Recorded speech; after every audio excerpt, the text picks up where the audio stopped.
राम नाम जिससे समुद्र में पत्थर तैरने लगे, वो नाम जो स्वयं भगवान शिव और हनुमान को प्रिय है।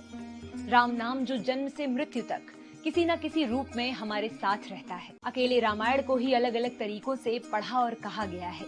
दुनिया भर में 50 से ज्यादा भाषाओं में राम कथा लिखी गई है। पहली बार राम नाम का जिक्र 1500 से 1000 ईसा पूर्व ऋग्वेद में मिलता है। ऋग्वेद में रामायण के 4 पात्रों का उल्लेख है, इक्ष्वाकु, दशरथ, राम और सीता। हालांकि चारों का जिक्र अलग अलग जगह पर मिलता है।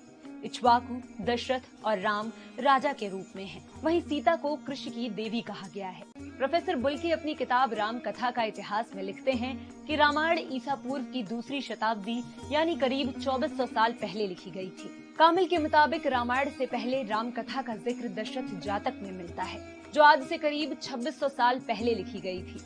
हालांकि इसमें राम कथा का विस्तार नहीं मिलता। भले ही वाल्मीकि रामायण सबसे प्रामाणिक हो, लेकिन तुलसीदास की रामचरितमानस दुनिया भर में सबसे ज्यादा पढ़ी जाने वाली राम कथा है। 1576 में इसे अवधी भाषा में लिखा गया था। यही वजह है कि ये उस दौर में ज्यादा लोकप्रिय हुई।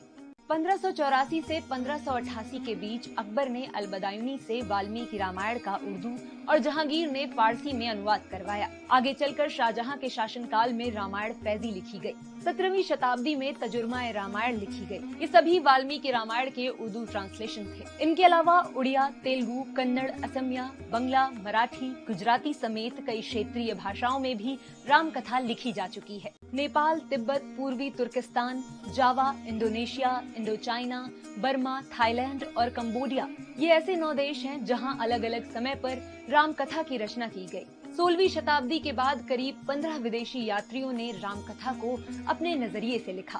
फ्रेंच, अंग्रेजी, पुर्तगाली और डच भाषा में कई ऐसी किताबें लिखी गई जिनमें राम कथा का जिक्र है।